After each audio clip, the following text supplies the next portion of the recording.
Yes, bwana, leo miongoni mwa story ambazo zina trend sana kwenye mitandao ya kijamii ni hili swala la msanii wa Bongo Flava Lava Lava kumpatia nyumba mama yake. Lava Lava mapema leo aliandika ujumbe mzito akiambatanisha na picha mjongeo, na maanisha video inayoonyesha jumba la kifahari ambalo amempatia mama yake. Sasa mambo ambayo yamekuja kutokea baadaye ni kwamba watu wengi ambao wanajiita wachambuzi au ambao wanajihusisha kwenye uchambuzi wa mziki wa Bongo Flava au entertainment kwa namna moja au nyingine wamemkosoa kinoma noma. Lakini hapa mimi siwazungumzii wachambuzi wengine, hapa ninamzungumzia Mwijaku, influencer huyu ambaye anajiita DC wa Insta. Hatujui kwamba cheo chake ni hiko, lakini yeye anajiita DC wa Insta. Lakini kwa namna moja au nyingine Mwijaku amemvaa kinoma noma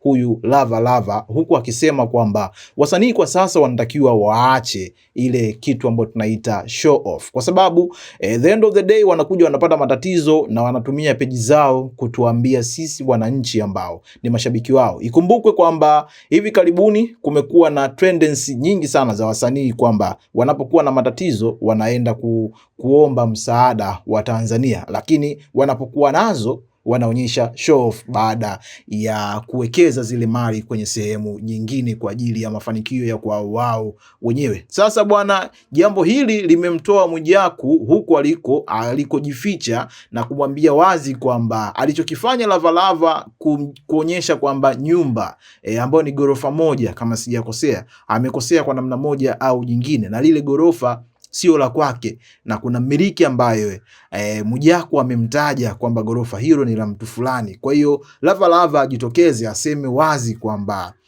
gorofa lile sio la kwake na mmiliki ni mtu fulani. Kwa namna moja au nyingine Mwijaku amesema kwamba Lava Lava kwa sasa hana uwezo wa kumiliki gorofa kwa sababu ameondoka katika record label ya WCB, hana hela kabisa, na akaunti zake za mitandao ya kijamii hazina watu wengi kwa namna moja au nyingine. Na wote ni mashahidi kwamba hivi karibuni huyu Lava Lava hajatoa project yoyote mpya zaidi ya ile ambayo ni EP ambayo alitoa baada ya kutoka katika record label ya WCB. Mimi nisikumalizie uhondo, nisikumalizie utamu, na kuachia hapa video ambayo inamuonyesha Mwijaku, DC Mwijaku akimchana kinoma noma Lava Lava. Moja kati ya upumbavu mkubwa unaofanya na wasanii ni show off. Alafu kesho kutwa mkipata changamoto mnakuja kulia kupitia peji zenu, kupitia mitandao yenu mnakuja kulia, tunaomba msaada, nisaidieni. Tazama anachokifanya Lava Lava. Upumbavu wa hali ya juu. Wewe ni hali yako ni zolfu hali, uko unajikongoja, which is good, watu wameamua kusupport. Saizi uko unapambana, unaweza kuleta show off za kitoto, eti nimemjengea nyumba mama yangu, nimejengea nyumba wazazi wangu. Kwa nini unafanya show off? Kwa nini unafanya show off? Kwa hela gani ulokuwa nayo? Mwambino amekuacha na shilingi 55 kwenye bank account, una followers sijui 120, subscriber 45,000. Hiyo hela ya kujenga hiyo nyumba umetoa wapi? Acha show off, kwa mkweli hiyo nyumba ni ya mwenyewe, anaitwa Kafale Maharagande. Kama nyumba wewe ni ya kwako umejenga, tuonyeshe wakati mnachimba msingi, tuonyeshe wakati mnapiga plaster, tuonyeshe wakati unapaka rangi au unafanya wiring au unanunua tu vifaa vya nyumba hiyo, tuonyeshe. Hebu jaribu kukua Lava Lava.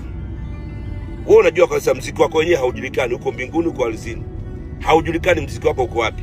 Sasa baada ya ufocus kwenye kazi yako, unaweza kuleta show off.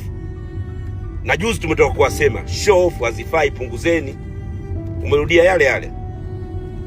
Viongozi wa Bongo Flava, kaeni na wasanii wenu, ongeeni nao. Huu ujinga sitaki kuona tena. Na wewe Lava Lava, futa kauli kupitia peji yako. Lini mtabadilika nyi wasanii? Unafikiri gorofa ni kwapa? Gorofa ni kwapa? Shika adabu yako, umenikwaza sana mdogo wangu. Ni matumaini yangu umeiona video hiyo. Bwana, kama ni mara yako ya kwanza kutembelea katika YouTube channel yetu hii pendwa ya Nyayo TV, ni vyema kubonyeza kitufe cha alama ya subscribe ili uwe miongoni mwa wanafamilia wapya wa YouTube channel yetu hii pendwa. This is Nyayo TV. Thank you for your time. Until next time.